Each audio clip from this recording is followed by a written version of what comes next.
guess it's time to talk about some baseball history on this podcast, and it happened. It was inevitable. They did it. They did it. It took longer than a lot of fans wanted. Jerry Reinsdorf got a lot of extra money because of it. The last 3 home games were quite crowded as everyone showed up against the Angels to watch history take place, only for it not to happen until the Sox left town.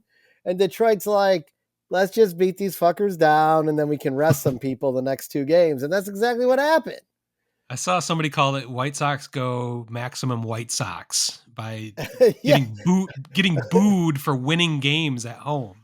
Well, Like, the first night was hilarious because in the 8th, the Angels take a 2-0 lead. And this is prescriptive. 100 times before that, the Sox bullpen is blowing a lead or a tie in the 7th inning or later. And the Sox were 0 for 100. 0 for 100 going into that moment. Part of how the Sox did it was in pure Sox fashion. This wasn't even in my head, but it's totally worth talking about. There is a pop-up in the infield and the ball lands between 3 players and a run scores. And the Angels take a 2-0 lead. The next inning, in the bottom of the 8th, the Sox score a run. They are now down 2-1. Lewis Robert hits what looks to be a routine fly ball just over the second base position into the outfield. That falls. That does not get caught. The second baseman moved back on it and misjudged it. When the game is tied, the Sox take a lead 3-2 and they win. The funny part about it is when the Angels took the 2-0 lead, everyone was applauding. Then when the Sox took the lead 3-2, people were applauding again, but it was almost like, I guess. And the Sox go on to win that one. And then they just kind of took care of business the next 2 days. It was Andrew Benintendi pretty much winning the games the next 3 days, like all 3 of those games, refusing to give in to the 121. Did the Sox end on a positive note? In a very strange way, yes, winning 5 out of 6. I don't really count the 2 wins against the Tigers because the Tigers were obviously getting guys in position to. well, Saturday, the Tigers were 100% hungover and not interested in playing baseball. Well, I don't know that's if you saw much footage. game technique, but yeah. Well, fortunately, the Tigers were celebrating after having clinched the playoff berth. Yeah, that's true. Not in the middle of the season. Yeah, the footage on Friday night after they clinched was epic. Much beer and champagne everywhere, as you'd expect, but it was especially joyful for such a team that had no idea they were going to be able to do this, and they're all fucking rookies. Sorry, I switched this to a Tigers discussion. I mean, they obviously they share the universe together, and there's been a lot of great battles. Some of the best non-tickle fights in baseball history are between the Tigers and the White Sox. So yeah, there's a storied history there between the 2 teams. But yeah, so I mean, is it cool? I didn't watch. I mean, dude, I watched a couple of the Angels games at moments because of the 121 thing, but like Friday night, was watching college football, and then I saw they were down 4-0, and I'm like, well, that's over. So, and the Tigers get to go to the playoffs now. So it's kind of perfect. Well, thank you. It was kind of perfect for this podcast, just that the Tigers would clinch with that, and it would also clinch the worst record in the history of baseball, modern baseball. Yeah. With your 121st loss. So the juxtaposition of those 2 things is just perfect for this podcast, and I'm sure painful in a way for you, but obviously felt inevitable. So I'm sure you weren't too broken up about it. But no, it's kind of like, I mean, I hate to say it, but it was like you just kind of knew if you're going to be that bad, why not set the record? I mean, well, that's what I had talked about at one point. I'm like, they were never going anywhere. And then when it got that bad, it's like, just own it. Right? Yeah. Own it. Be the worst team in baseball. Be one of the greatest, maybe. Could it be? It could happen. maybe be one of a great turnaround story or some shit over the next couple years. But that's all left to be seen. But um, one God, I lost my train of thought. You threw that curveball in there, and Sorry about that. that's okay. I had something lined up, but I forgot now. But There's a I do want to talk about something though that is somewhat surprising, and I just started to look at this for the fuck of it because, like, I'm just like, how really bad were the White Sox? And on all the normal statistics, like they own pretty much the bottom of every offensive category. I mean, they're the only team without double digit triples, and they have the least wow. home runs and the worst OPS and all that shit, right?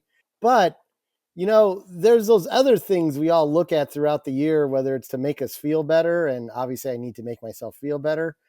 Um, and when you look at the like, I'm sure you're familiar with Baseball Savant through MLB from Google Statcast, and when you look at their their offensive numbers within those statistics, like putting barrels on the ball and launch angle and things like that.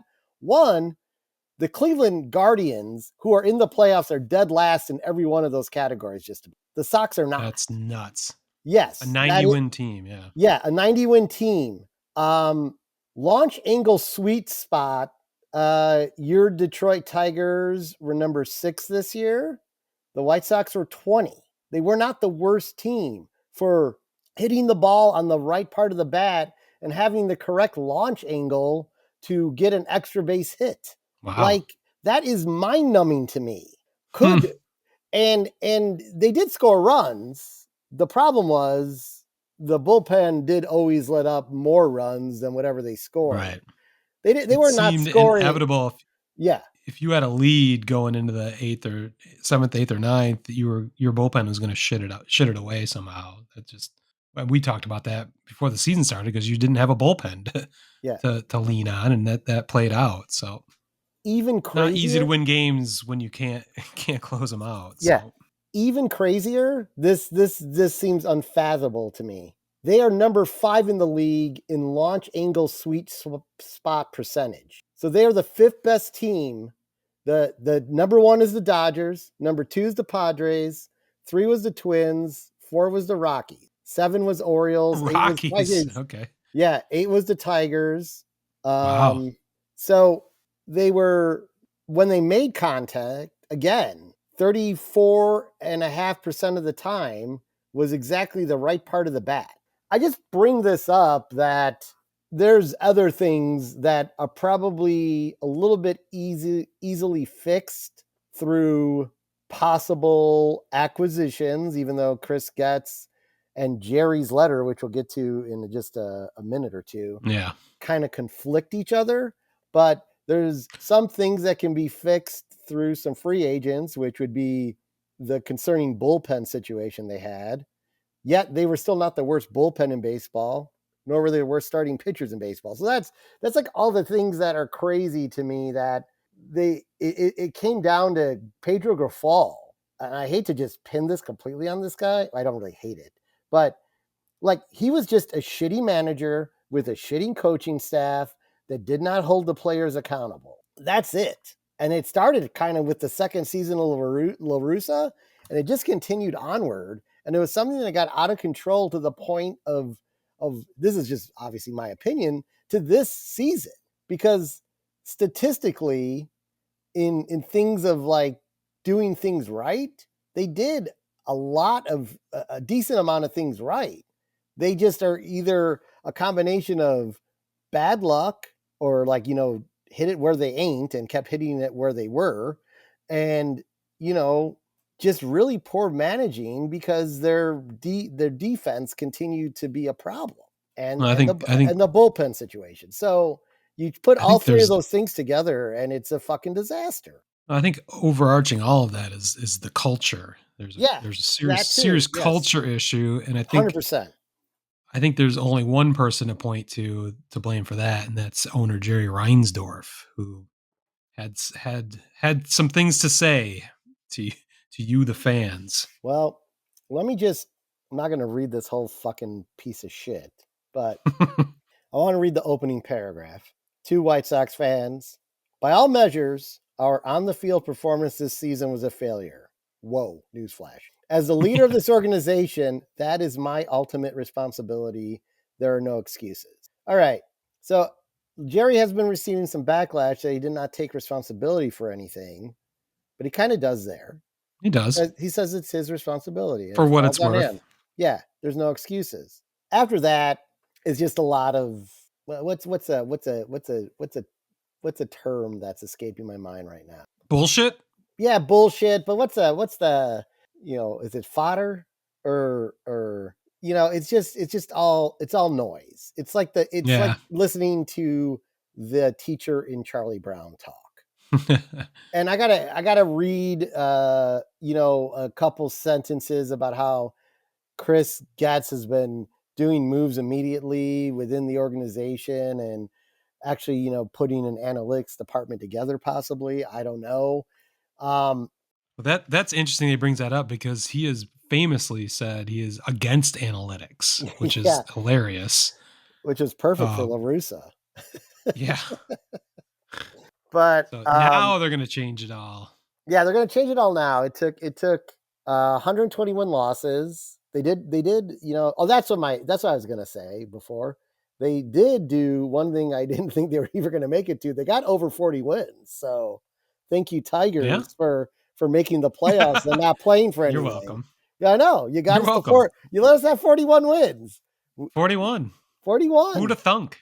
I did not think. I thought we were like topping out at about 37, 38. So It looked like that for 90% of the season. yeah. Um, he goes on to talk about how the minor league system in the low levels is quite healthy, which he's not wrong. The Barons won the Southern League title, and Mm.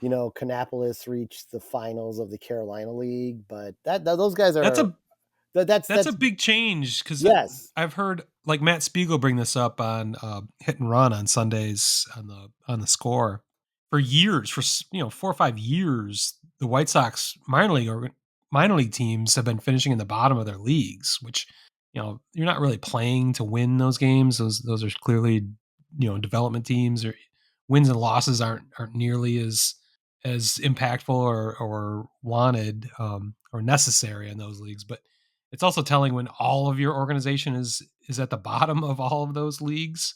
So it's not, while you can't read too much into that, and you can't read too much into all your teams winning those championships. It's got to help put creating a winning culture. At least if you're winning in the minor leagues, it's got to help. It can't hurt, at least moving to the No. major leagues. So Yeah, no. It's a positive sign. It's unfortunate it had to be all done through trades because the team that was supposed to be a world champion never even got close. But I just before we leave the White Sox and Jerry, I wanna the the last paragraph of the letter is one I'm not sure is truthful, and it's maybe the very first sentence here. Above everything else, I'm a fan of baseball, of Chicago, and of the White Sox. I'm going to tell you, you do not run your team like you're a fan of any of those. You yeah. are a disgusting owner, but honestly, the only guy possibly is more disgusting than you is John Fisher, and he doesn't even have that big of a lead. I mean, you've threatened to leave. He wrote a letter this Oh week as yeah. well, Oh, so I read we'll get that to that. too. I read that Yeah. too. But like, you've threatened to leave Chicago multiple times, Jerry. You tried to somehow say we needed a new stadium, right near Soldier Oh, Field, yeah. which, Remember those conversations? yeah. Like, how about you put a winning team on the field and give someone a reason to show up to the ballpark, and then maybe we'll listen to your stadium proposal. But you know, it's like you are not a fan of this team. You're a fan of money, and you're still making money, and you're launching your new sports network as of today. It launched today, your new sports network. Oh, that's right. So you're getting more, yeah, CHSN. yeah. So you're getting more money. So how about you do all of us a favor and stop all of this bullshit and just sell the fucking team. All right? Sell the team because I don't think the White Sox are not going to ever win again while you are the owner. And if they do, honestly, I will be shocked. Just fucking shocked. Well, I don't know if you saw the expose written by The Athletic, Ken Rosenthal, and I forget who the second author was. It came out a couple weeks ago, but kind of exposing the ineptitude and really Jerry's cheapness and the way the organization is completely backwards. The biggest tidbit I got out of it was your team chartered plane is radically different than any other major league franchise's team plane. Is I think I don't know what it is, but it's from, I think it's an Airbus from the mid 80s that you've used all this time that has exactly 8 first class seats. The rest are typical coach seats that you and I would sit in a flight. So you've got your players flying multiple times a week potentially in a very cramped conditions where other major league teams all have first class seats on their charter flights. So that was just one example of in that article that was just unbelievable. Other things they talked about was I feel like there's a lot of anonymous sources on this that they quoted directly, and I really think Rick Hahn and Kenny Williams are 2 of those. Yeah, The I would deeper you not be read it, surprised. yeah, the deeper you read into that article, it just feels like this could be coming from nowhere else. And what do those guys have to lose? Like, why wouldn't they talk to The Athletic? Exactly.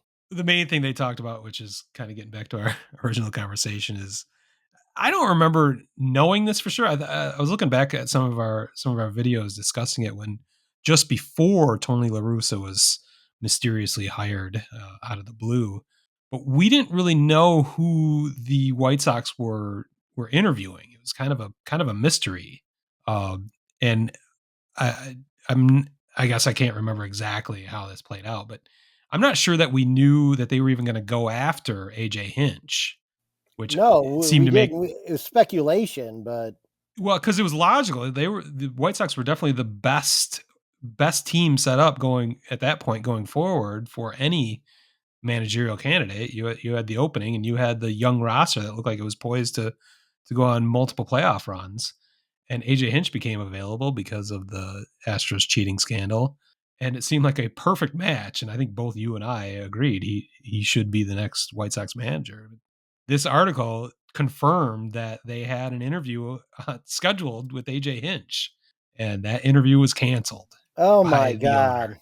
god. And it could have been, just think about the revolving doors of history, the sliding doors of history, however. But if your White Sox had actually gone and done the right thing and hired AJ Hinch versus Tony La Russa, where you would be right now versus where would the Tigers be if you You had hadn't Tony La let Russa? if you hadn't yeah if you hadn't let AJ Hinch fall into our laps. So You might have had Pedro Grifol. somehow I doubt it. But Oh, don't but be so yeah, sure. just more things that intertwine for this podcast specifically, this weird podcast we have, like the intertwined history of the Tigers and White Sox, how they're inextricable somehow, and it's brutal. And I'm gloating as again we're in the playoffs and you made history. It's just a brutal juxtaposition.